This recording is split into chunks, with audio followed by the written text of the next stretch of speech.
24 standard causes of human misjudgment.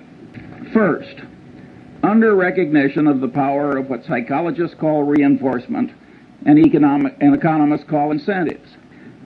Early in the history of Xerox, Joe Wilson, who was then in the government, had to go back to Xerox because he couldn't understand how their better new machine was selling so poorly in relation to their older and inferior machine. Of course, when he got there, he found out that the commission arrangement with the salesman gave a tremendous incentive to the inferior machine. My second factor is simple psychological denial. This first really hit me between the eyes when a friend of our family had a super athlete, super student son who flew off a carrier in the North Atlantic and never came back. And his mother, who was a very sane woman, just never believed he was dead. Simple psychological denial. The reality is too painful to bear, so you just distort it until it's bearable. We all do that to some extent. Third, incentive-caused bias. Here, my early experience was a doctor who sent bushel baskets full of normal gallbladders down to the pathology lab in a leading hospital in Lincoln, Nebraska. He thought that the gallbladder was the source of all medical evil, and that if you really loved your patients, you couldn't get that organ out rapidly enough. Now, that's an extreme case, but in lesser strength, it's present in every profession and in every human being. If you take sales presentations of brokers of commercial real estate and businesses, I'm 70 years old. I've never seen one I thought was even within hailing distance of objective truth. Fourth, bias from consistency and commitment tendency.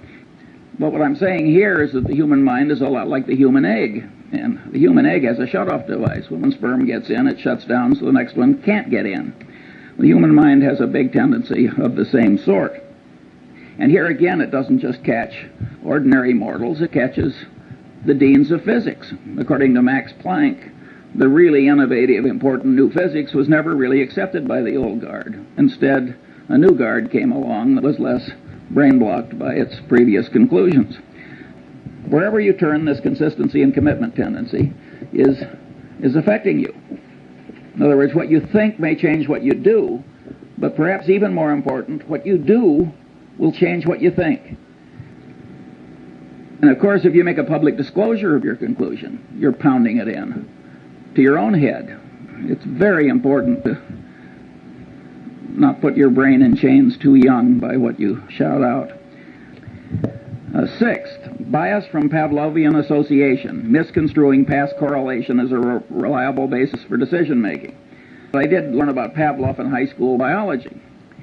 So the dog salivated when the bell rang. So what? Well, the truth of the matter is that Pavlovian association is an enormously powerful psychological force in the daily life of all of us. Practically, I'd say 3/4 of advertising works on pure Pavlov. Take Coca-Cola Company. They want to be associated with every wonderful image. Heroics in the Olympics, wonderful music, you name it. They don't want to be associated with presidents' funerals and so forth. When have you seen a Coca-Cola ad associated with bad psychologically rooted tendencies?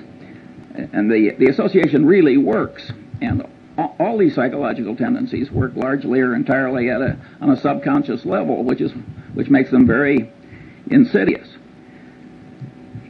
Talking about economics, you've got two products. Suppose they're complex technical product. Now you think under the laws of economics that if product A costs X, if product Y costs X minus something, it will sell better than if it sells at X plus something.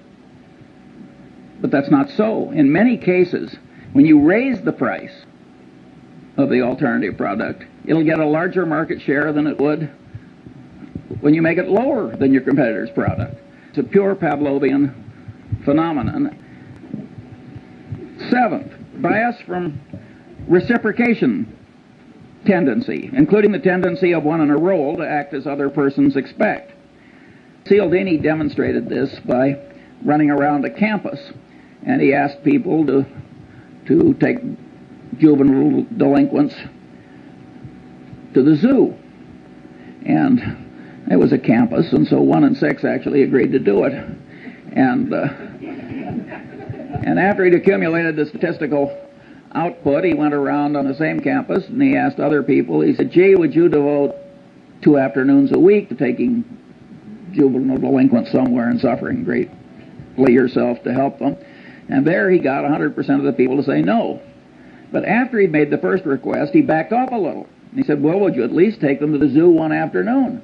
He raised the compliance rate from 1/3 to 1/2. He got 3 times the success by just going through the little ask for a lot and back off. Now, if the human mind on a subconscious level can be manipulated that way, and you don't know it, well, I always use the phrase, you're like a one-legged man in an ass-kicking contest. 8, bias from over-influence by social proof, that is, the conclusions of others. And here, one of the cases the psychologist used is Kitty Genovese, where all these people, I don't know, 50, 60, 70 of them just sort of sat and did nothing while she was slowly murdered. Now, one of the explanations is everybody looked at everybody else and nobody else was doing anything, and so there's automatic social proof that the right thing to do is nothing. That's only part of it. Big shot businessmen get into these waves of social proof. Do you remember some years ago when one oil company bought a fertilizer company? And every other major oil company practically ran out and bought a fertilizer company. And there was no more damn reason for all these oil companies to buy fertilizer companies. But they didn't know exactly what to do, and if Exxon was doing it, it was good enough for Mobil or vice versa. It was a total disaster. 9, bias from contrast-caused distortions of sensation, perception, and cognition. Here, the great experiment that Cialdini does in his class is he takes 3 buckets of water. One's hot, one's cold, and one's room temperature. He has the student stick his left hand in the hot water and his right hand in the cold water. Then he has them remove the hands and put them both in the room temperature bucket. And of course, with both hands in the same bucket of water, one seems hot and the other seems cold, because the sensation apparatus of man is over-influenced by contrast. It has no absolute scale. It takes a certain percentage change before it's noticed. Maybe you've had a magician remove your watch. I certainly have, without your noticing it. It's the same thing. Cialdini cites the case of the real estate broker, and you've got the rube that's been transferred into your town, and the first thing you do is you take the rube out to 2 of the most awful overpriced houses you've ever seen. And then you take the rube to some moderately overpriced house, and then you stick them. And it works pretty well, which is why the real estate salesmen do it. Bias from over-influence by authority. You got a pilot and a co-pilot. The pilot is the authority figure. They don't do this in airplanes, but they've done it in simulators. They have the pilot to do something where an idiot co-pilot would know the plane was going to crash, but the pilot's doing it and the co-pilot is sitting there, and the pilot is the authority figure. 25% of the time the plane crashes. 11, bias from deprival superreaction syndrome, including bias caused by present or threatened scarcity, including threatened removal of something almost possessed but never possessed. Here I took the Munger dog. Lovely, harmless dog. The only way to get that dog to bite you was to try and take something out of its mouth after it was already there. Human version of that dog is there in all of us. Bias from envy, jealousy. Here again, you go through the psychology survey courses. And you go to the index. Envy, jealousy. 1,000-page book. It's blank. There's some blind spots in academia. But it's an enormously powerful thing, and it operates to a considerable extent on a subconscious level. I've heard Warren say 6 times, it's not greed that drives the world, but envy. Bias from chemical dependency. Well, we don't have to talk about that. We've all seen so much of it, but it's interesting how it always causes moral breakdown if there's any need, and it always involves massive denial. Bias from misgambling compulsion. For instance, a lottery. You have a lottery where you get your number by lot, and then somebody draws a number by lot. It gets lousy play. You get a lottery where people get to pick their number. Get big play. The minute they've picked it themselves, it gets an extra validity. After all, they thought it and they acted on it. Misgambling compulsion is a very, very powerful and important thing. Look at what's happening to our country, and look at the people who are ruined by it. Bias from liking distortion, including the tendency to especially like oneself, one's own kind, and one's own idea structures, and the tendency to be especially susceptible to being misled by someone liked. Disliking distortion, bias from that. The reciprocal of liking distortion, and the tendency not to learn appropriately from someone disliked. Hugely powerful tendencies. To the man with a hammer, every problem tends to look pretty much like a nail. Why is man with the hammer syndrome always present? His professional reputation is all tied up with what he knows. He likes himself and he likes his own ideas, and he's expressed them to other people. George Bernard Shaw said, and had a character say in The Doctor's Dilemma, in the last analysis, every profession is a conspiracy against the laity. But he didn't have it quite right, because it isn't so much a conspiracy as it is a subconscious psychological tendency. The guy tells you what is good for him. He doesn't recognize that he's doing anything wrong any more than that doctor did when he was pulling out all those normal gallbladders. So you're getting your advice in this world from your paid advisor with this huge load of ghastly bias. There are only two ways to handle it. You can hire your advisor and then just apply a windage factor, like I used to do when I was a rifle shooter. I just adjust for so many miles an hour of wind. Or you can learn the basic elements of your advisor's trade. You don't have to learn very much, by the way, because you learn just a little, and then you can make him explain why he's right. Bias from the non-mathematical nature of the human brain in its natural state, as it deals with probabilities employing crude heuristics. Psychologists Kahneman and Tversky raised the idea of availability to a whole heuristic of misjudgment. They are very substantially right. I mean, ask the Coca-Cola Company, which has raised availability to a secular religion, if availability changes behavior. You will drink a hell of a lot more Coke if it's always available. I mean, availability does change behavior and cognition. It isn't just the lack of availability that distorts your judgment. All the things on this list distort judgment. Here, I think we should discuss John Gutfriend. Gutfriend has a trusted employee, and it comes to light, not through confession, but by accident, that the trusted employee has lied like hell to the government and manipulated the accounting system, and it was really equivalent to forgery.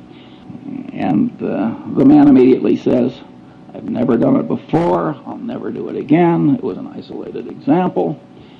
And you know the guy's wife, and he's right in front of you, and there's human sympathy, and he's sort of asking for your help. And so there are a lot of psychological forces at work, and at any rate, Gutfriend does not cashier the man. And of course, he had done it before, and he did do it again. And that simple decision destroyed John Gutfriend. We cashier them. It would be evil not to, because terribly behavior spreads. Now we come bias from over-influence by extra vivid evidence. I once bought 300 shares of a stock, and the guy called me back and said, I've got 1,500 more. I have seen a lot of vivid peculiarities in a long life, but this guy set a world record. I'm talking about the CEO, and I just misweighed it. The truth of the matter is his situation was foolproof. He was soon going to be dead. I turned down the extra 1,500 shares, and it's now cost me $30 million. And it wasn't something where stock was generally available. And so it's very easy to misweigh the vivid evidence. Mental confusion caused by information not arrayed in the mind in theory structures, creating sound generalizations developed in response to the question, why?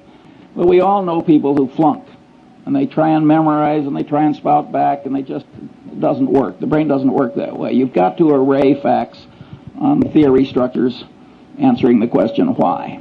If you don't do that, you cannot handle the world. other normal limitations of sensation, memory, cognition, and knowledge. Stress-induced mental changes. Here my favorite example is the great Pavlov, and he had all these dogs in cages which had all been conditioned into changed behaviors. And the great Leningrad flood came and just went right up, and the dog's in a cage, and the dog had as much stress as you can imagine a dog ever having. And the water receded in time to save some of the dogs, and Pavlov noted that they'd had a total reversal of their conditioned personality. Then we've got other common mental illnesses and declines, temporary and permanent. And then I've got mental and organizational confusion from say-something syndrome. And here my favorite thing is the bee, the honeybee. And the honeybee goes out and finds the nectar, and he comes back, he does a dance that communicates to the other bees where the nectar is, and they go out and get it. Well, some scientists decided to do an experiment. He put the nectar straight up, way up. Well, in a natural setting, there is no nectar way the hell straight up. And the poor honeybee doesn't have a genetic program that is adequate to handle what he now has to communicate. And you'd think the honeybee would come back to the hive and slink into a corner. But he doesn't. He comes into the hive and does this incoherent dance. And all my life I've been dealing with the human equivalent of that honeybee. 3, 4, 5 of these things work together, and it turns human brains into mush. And I use that pattern to help me get through life. The final question is, if the thought system indicated by this list of psychological tendencies has great value, not widely recognized and employed, what should the educational system do about it? I am not going to answer that one now. I like leaving a little mystery.